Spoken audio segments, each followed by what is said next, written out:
Hoje, o Metrópolis Entrevista conversa com o ex-ministro da Infraestrutura, João Santana, que faz parte aí do governo de Fernando Collor. Também é advogado e fundador da CS Consulting e está lançando o livro O Estado a que Chegamos. Olá, ministro, agradeço a sua presença e começo perguntando como é esse estado a que chegamos.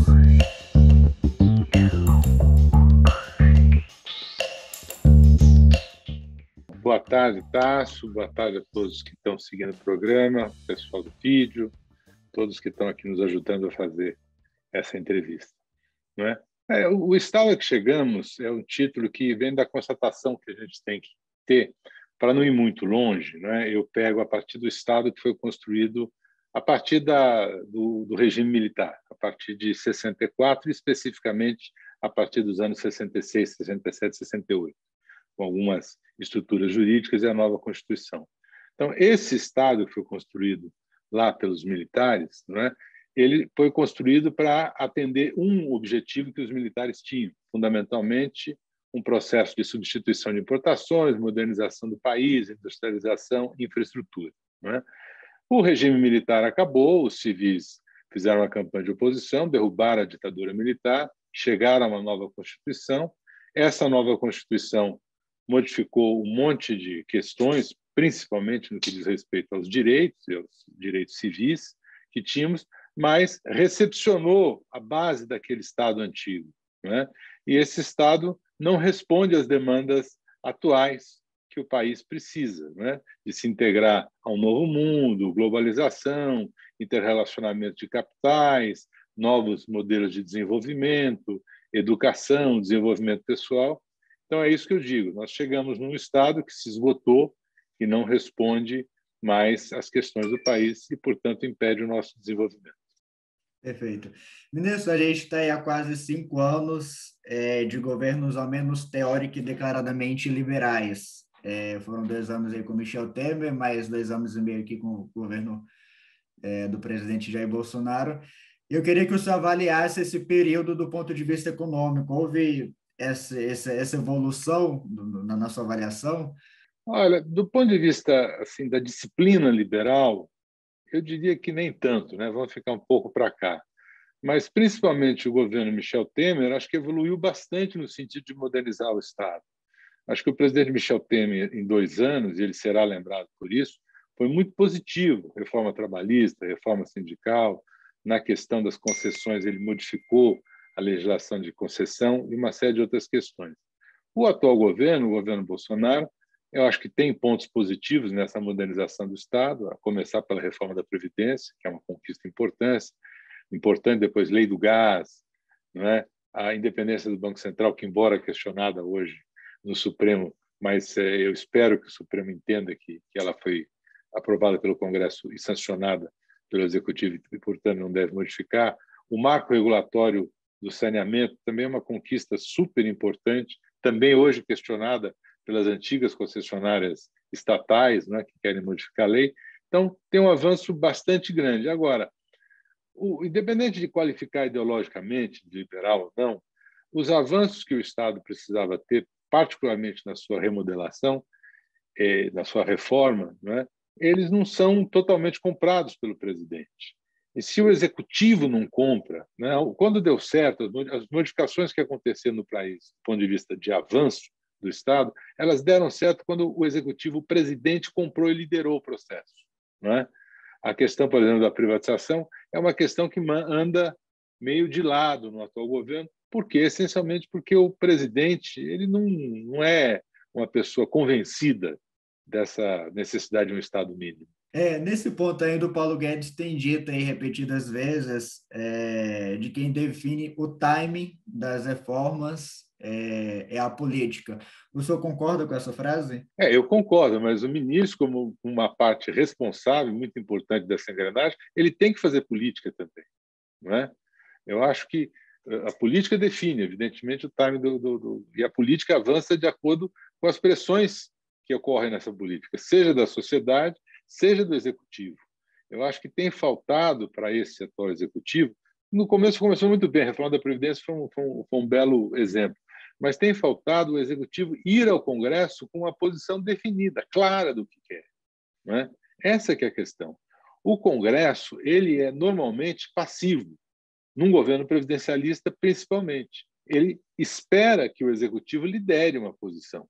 Se o Executivo não chega com uma posição clara do que quer, eu quero isso, e vai ao Congresso, evidentemente, fazendo parte do jogo democrático, negociando, ouvindo, né, aceitando aqui e acolá algumas modificações, ele não avança. Então, há um defeito, acho que, do Paulo Guedes, que é o seguinte: ele é muito professoral nessa área. Então, ele faz um discurso que ele julga um discurso extremamente lógico, portanto, pela lógica do meu discurso, todo mundo vai concordar. Né? Eu coloco lá um papel, é tão óbvio, é tão bem feito, é tão inteligível, que todo mundo estará comigo. Não é assim. Você precisa ir ao Congresso negociar e ficar rouco de tanto ouvir. A gente poderia dizer que uma das principais dificuldades do Paulo Guedes é o Bolsonaro? O Bolsonaro, o que ele representa no governo, no que diz respeito a questões, por exemplo, da privatização. Não é? É evidente, um tema como o início da discussão sobre privatização da Petrobras, ele não inicia porque claramente o presidente é contra a privatização da Petrobras. Ele ainda está naquele pensamento de que a Petrobras é uma questão estratégica. Mesmo no atual modelo de capitalização da Eletrobras, que foi aprovado, optaram pelo modelo de capitalização porque esse modelo falseia uma privatização. Né? Ele faz uma dança, certo, para todos os atores ficarem contentes. E, na realidade, a gente vai ver se ocorrerá ainda uma privatização lá no futuro. No atual momento, é simplesmente uma capitalização da empresa. No caso da Eletrobras? No caso da Eletrobras. Porque a gente tem que entender o seguinte: o que é privatização? Certo? O gênero é desestatização, privatização é espécie. Privatização só ocorre quando você vende ativo. Quando você vende um ativo e entra dinheiro para o Tesouro Nacional, aí ocorreu classicamente o que nós chamamos de privatização. Concessão, desestatização, que são muito importantes, não são privatizações porque o Estado não recebe, pelo menos no primeiro momento, nenhum recurso pelo ativo que ele está vendendo. No caso da Eletrobras, a lei aprovou uma capitalização, certo? Onde o Estado, a Eletrobras, o Estado detém hoje 57%, 58% das ações entre Tesouro e BNDES, estão dispostos a cair isso para 47% ou 46%, perde a questão do controle, mas continua sendo o acionista majoritário, né? Vai ter que discutir como é que será as regras de governança da B3, não é? Por exemplo, esse acionista majoritário, ele terá voto plural? Ele terá voto múltiplo? Como é previsto na B3, certo? E vai seguir. Aí nós vamos ver depois se esse acionista majoritário venderá mais ações. Se ele, naquele momento futuro, ele vender ações, ou seja, vender o ativo acionário e entrar com esse dinheiro no Tesouro, aí passa a ser uma privatização. No atual momento, é simplesmente uma capitalização, é uma promessa. E é uma capitalização que abriu, por exemplo, para o Congresso, né, e para outros setores interessados, que eu colocasse os famosos jabutis e atendesse a todo mundo. Né? Então, atendi lá o Nordeste com uma geração de gás, de térmicas a gás, que até agora ninguém sabe como vai ser. Atendi as PCHs, dando para ela uma garantia de mercado. Atendi o Proinfra, né, dando mais 20 anos de subsídio. E aí vai. Né? Algumas ficaram tão horrorosas que o próprio Senado resolveu tirar, como, por exemplo, ou a Câmara resolveu, como a questão da indenização lá da elétrica do Piauí. Certo? Mas é disso que se trata. Mas é uma capitalização que pode abrir portas para outras, porque a gente vê um governo que está tendo muita dificuldade nessa questão de privatizar. Ela pode abrir portas nesse sentido? Olha, o problema de você fazer uma capitalização, por exemplo, no caso da Eletrobras, é que você vai para um modelo de capitalização que eu já lhe digo, será um sucesso, tá? A gente vai lá no fundo, quando o governo fizer colocar no mercado a capitalização, ele vai vender. Eles estão falando em 20 bi, eu acho que chega a 30. Por quê? Porque o ativo é muito bom. E é um ativo que não tem disponibilidade no mercado mundial, certo? As geradoras, as linhas de transmissões, são magníficos esses ativos da Eletrobras. Então, terão muitos capitais interessados nisso. Agora, o problema dessa capitalização é que você não discute o modelo elétrico. Pelo contrário, você reforça, pelo menos no primeiro momento, né? O modelo antigo. Nós estamos falando de novo em manter uma empresa central responsável por geração e transmissão, que é a Eletrobras, lá como pensava Dias Leite, lá como pensava Lucas Nogueira Garcês. Né? Nós continuamos insistindo no modelo, certo? Que é um modelo que não vai resolver a questão elétrica nacional. Me desculpe, certo? E isso também não é uma culpa só do governo. Eu acho que tem uma culpa também dos agentes do mercado elétrico que não conseguiram se organizar para atuar de comum acordo nesse espaço. Claro que houve pouco tempo, a medida provisória deveria ser um projeto de lei, está bem, tá bem. Mas os participantes do mercado elétrico nacional entraram nessa discussão divididos, sem clareza do que queriam. Então, acho que esse é o problema.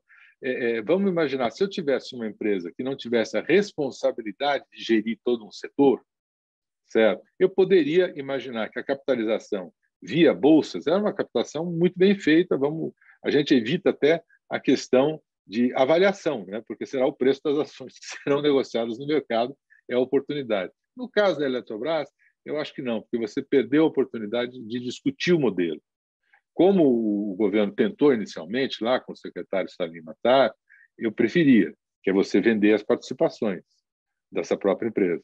Né? Poderia começar, inclusive, vendendo as participações que ela foi obrigada a entrar sem sentido econômico, no governo Dilma.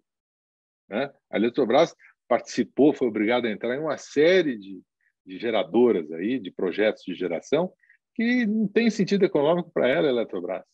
E ela poderia se vender essas participações. Nesse sucesso que o senhor diz que a gente vai ter com a capitalização da Eletrobras, existe uma discussão muito grande se lá no consumidor final as contas vão chegar mais baratas ou mais caras.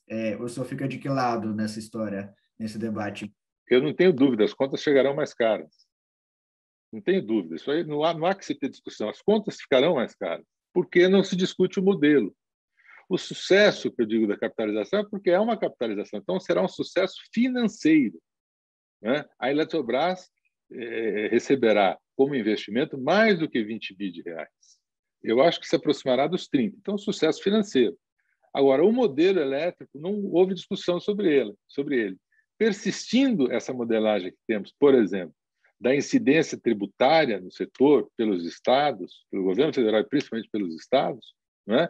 Os estados todos quebrados, precisando de dinheiro, aumentarão as alíquotas de tributo na energia elétrica. O consumidor pagará mais caro. Depois, também, que é um negócio que até hoje não está claro. Os jabutis que foram colocados, tá bom, a gente tem, os usos foram definidos na lei. E as fontes? Quem pagará por isso? Não é? O subsídio do Proinfra, quem pagará? Na minha opinião, tem que ser o Tesouro. Eu não posso pegar uma empresa que tem participação privada e impor a ela que ela dê um subsídio a um outro setor da sociedade, a outro setor econômico. Isso aí, juridicamente, é impensável. Não vou nem dizer politicamente que é impensável, mas juridicamente é impensável. Então, vai para o Tesouro. Mas, de qualquer maneira, quantos desses recursos da Eletrobras serão utilizados para os jabutis? Serão utilizados parte deles para pagar os jabutis ou não? É uma discussão que a lei não deixou clara. Né? Na minha opinião, não pode, porque tem uma discussão. Quer dizer, no momento, eu estou falando de uma empresa de capital aberto, que está em bolsa. Eu não posso impor a essa empresa obrigações que não sejam legais. A única das obrigações que eu acho que essa é uma obrigação que persiste na Eletrobras é a da revitalização das bacias. Isso é uma obrigação.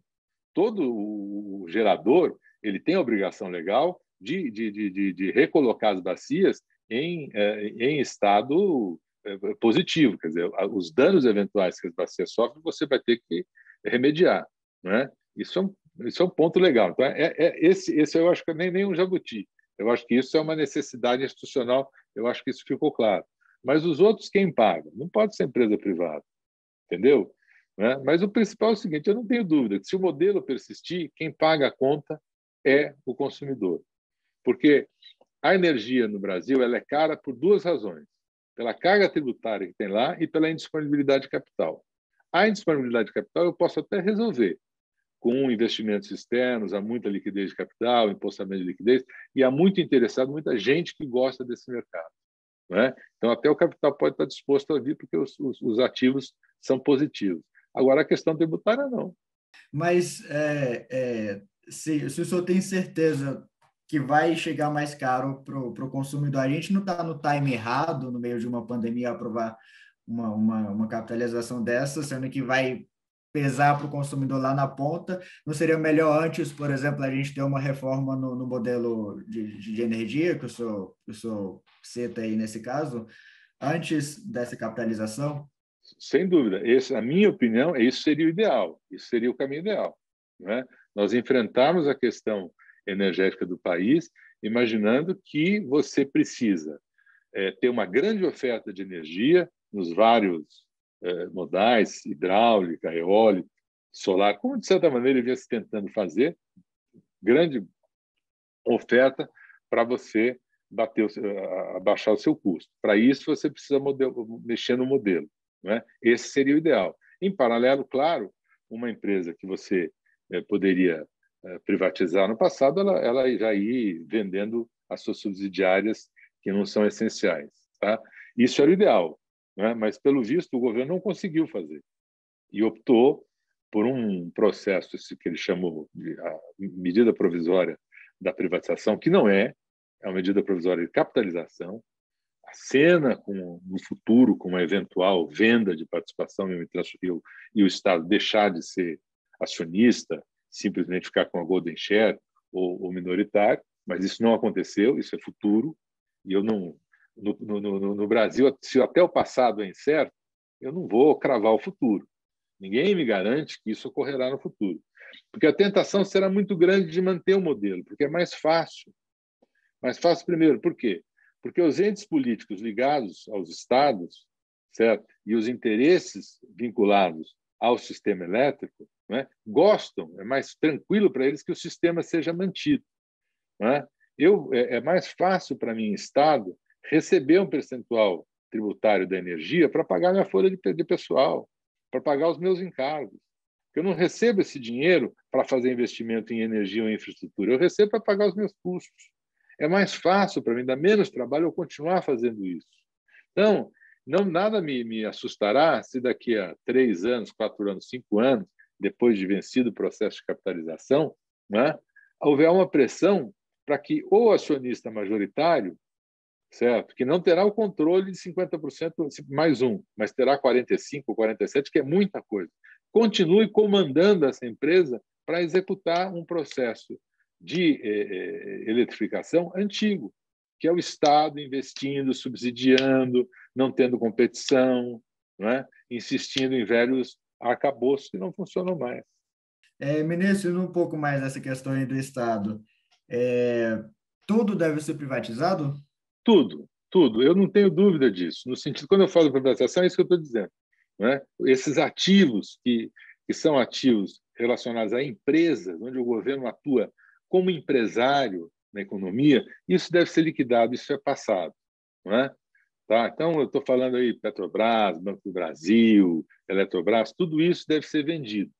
Algumas atividades, claro que nesse processo tem que tomar cuidado com algumas atividades. Por exemplo, a Caixa Econômica Federal ela tem uma atuação no setor de financiamento imobiliário e saneamento básico, que é uma expertise, é um jeito de fazer que eu acho que o setor privado ainda não tem totalmente isso. Então, o governo deve estudar uma modelagem no sentido que, ao mesmo tempo em que ela retire o governo, o Estado, de ficar vendendo CDB e cartão de crédito, mas também tenha alguma capacidade no sentido de animar o segmento para continuar financiando habitação popular, principalmente, e saneamento básico. Eu acho que isso tem uma transição que você deve fazer. Agora, no caso do Banco do Brasil, não teremos falta nenhuma. No caso da Petrobras, o Estado, e quanto mais tempo o Estado brasileiro demorar para privatizar a Petrobras, menos a Petrobras valerá. Né? A empresa Petrobras ela perderá valor. Nessa linha ainda de que tudo deve ser privatizado, até que ponto o Estado tem papel na defesa da cidadania, por exemplo? Ou ele deixa de ter essa responsabilidade a partir da... Não, não. Não, o Estado nas questões sociais, nas questões do cidadão, é fundamental. Ele não deixa. Aí é onde ele é necessário. Né? Eu acho que ele sai da questão econômica, e eu digo muito, ele sai da questão econômica como um agente econômico. Evidentemente, o Estado sempre estará presente de maneira ou outra nas relações econômicas como árbitro, como regulador, não é? Como dentro do judiciário como o elemento de decisão de disputas. Isso sempre vai estar. Quando eu digo que ele tem que sair como um agente econômico, como empresa, como Estado empresário. Agora, quanto ao cidadão, ele tem que servir ao cidadão. Então, evidentemente, tem que estar presente nas questões sociais, nas questões da cidadania, não é? Tem que servir ao cidadão. Esse é o Estado que a gente quer, esse é o Estado necessário. Então, eu não defendo o Estado mínimo, achar que todo o mercado regula tudo. Eu acho que isso é uma bobagem. Assim como foi o modelo de desenvolvimento dos 60, dos 70 foi vencido, essa questão do Estado mínimo também foi vencida. Não é? Você precisa de Estado. Não é? O mercado não se regula sozinho, como alguns acham aí. Certo? O Estado tem que estar presente, ainda terá que estar presente um papel muito importante na saúde, principalmente na saúde para as populações de baixa renda. Não é? Está aí o SUS, que é necessário e é uma conquista, ele deve ser modernizado, ele deve ser revitalizado. O Estado tem que estar presente na educação, e inclusive na questão do ensino básico, e a União como coordenadora dessa questão do ensino básico, né? Além das atividades clássicas, saúde, polícia, judiciário, tem que estar aí. Na transferência de renda também o Estado deve estar presente? Não, quem tem que estar presente na transferência de renda é a lei, é a legislação. O Estado, como agente de transferência de renda, certo?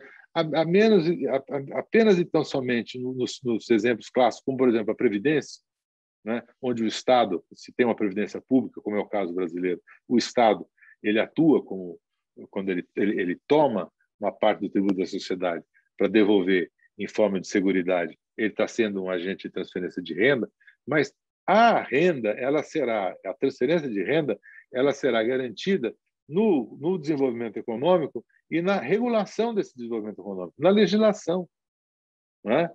Certo? É isso que você tem que estar presente, você tem que ter, para que ocorra efetivamente a transferência de renda. Quando os capitais são mais organizados, são organizados em bolsas modernas, são organizados com a vigilância da sociedade sobre os capitais, esse capital deixa de ser aquele capital selvagem e passa a ser um capital civilizado, administrado. Não é? Então, o Estado tem que estar presente, por exemplo, nas questões de concentração, de oligopólios. Então, você tem que ter um CAD, certo? Como tem em outras sociedades, muito presente nisso, para olhar e verificar, olha, aqui eu não posso permitir que haja uma concentração nesse setor. Não pode ter um CAD, por exemplo, que na questão das fintechs falhou enormemente. Não é o CAD que a gente quer. O senhor não se considera um liberal, nem um neoliberal?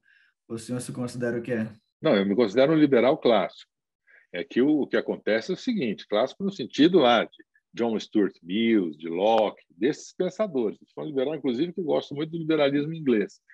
Eu acho o seguinte, modernamente, você começou a abrir um guarda-chuva sobre o liberalismo que cabe a um montão de gente.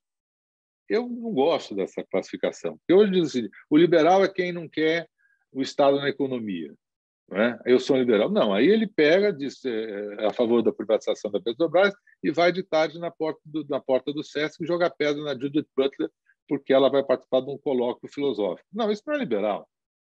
Tá certo? Isso é um conservador, que não é nada. Quando é só um conservador, não tem problema. Você tem conservadores fantásticos que contribuem para o avanço da sociedade. Mas o pior, esse é um reacionário. É o cara que é contra. E o reacionário não é só de direita. O reacionário de direita e o reacionário de esquerda também. Né? Então, eu me considero um liberal. Como é que é a definição para mim do liberal? É no embate entre o Estado e o cidadão, nas questões que envolvem, eu sempre vou resolver esse embate sobre a ótica do cidadão. O Brasil tem o vício de resolver os embates sobre a ótica do Estado.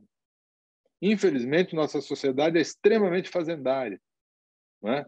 Sempre olha pela ótica do Estado. Não, eu vou olhar pela ótica do cidadão. Esse é o exercício que eu tenho que fazer. Se eu fizer esse exercício e procurar, eu vou ser um liberal. Né? Agora, você é um liberal, você é um liberal com a característica, primeiro, tolerância. Né? Eu vejo esse povo que se diz liberal e não é tolerante. A característica principal do liberal, certo, é a tolerância.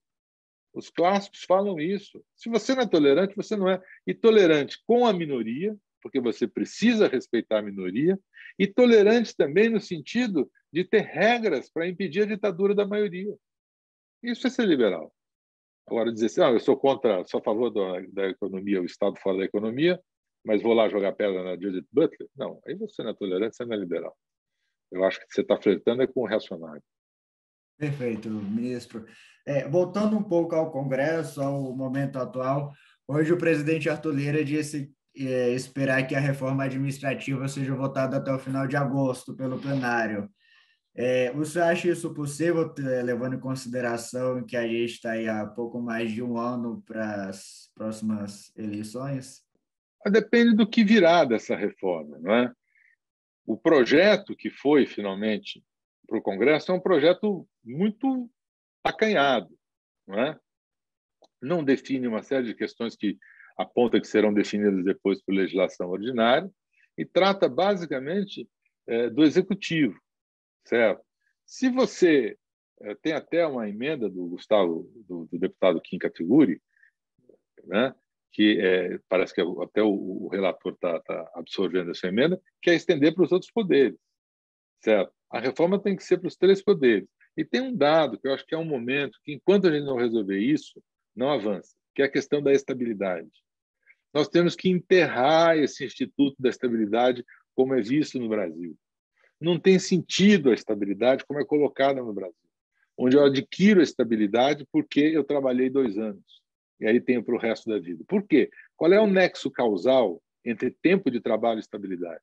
Não existe isso, certo? Isso não tem significado. Você precisa de um serviço público, concurso público, a porta de entrada tem que ser extremamente definida por concurso público e a progressão no concurso público tem que ser por meritocracia, não é? E você precisa ter cláusulas de desempenho, como até nós temos hoje, mas cláusulas de desempenho que possam ser aplicadas. Se eu tenho a estabilidade, do que me adianta ter cláusula de desempenho? Eu vou fazer o quê com o funcionário que não atinge o desempenho? E por que o funcionário estará interessado em ter desempenho? O mau funcionário, né? Ele não pode ser mandado embora, certo? Né? Até na reforma fala em algumas coisas que são avanços, o fim dos anuênios, dos quinquênios, a questão de licenças prêmios, tá uma série de pontos que são positivos. Mas, primeiro, esses pontos minimamente têm que integrar todo o serviço público e acho que você tem que deixar de definir a estabilidade como tábula rasa no serviço público. Hoje o senhor acha que o governo tem estômago para fazer essa reforma ampla? Não vai fazer, tanto é que abandonou. Eu não conheço a proposta de reforma original, que é do Paulo Weber, que eu também não conheço ele pessoalmente, mas todas as pessoas com quem eu converso, que são do meio, diz que a proposta dele era muito mais avançada, não é? Mas, no final, ele saiu do governo, saiu lá com o secretário Salim Mattari, mais uma turma, e veio uma proposta. Eu tenho um artigo que eu fiz para a Folha há alguns meses atrás, o título é esse: A Montanha Paria um Rato. Não é? Se esperou, no final saiu um projeto. Né? Esse projeto vai ser aprovado, vai resolver a questão? Não. Vai trazer ganhos? Pode até trazer, mas, de novo, nós vamos ficar, certo, amassando barro, com medo de enfrentar uma questão que é essencial para o país. Hoje, o Metrópolis Entrevista conversou com o ex-ministro da Infraestrutura, João Santana. Para mais notícias, se inscreva em nosso canal, siga nossas redes sociais ou acesse metrópolis.com. Até mais.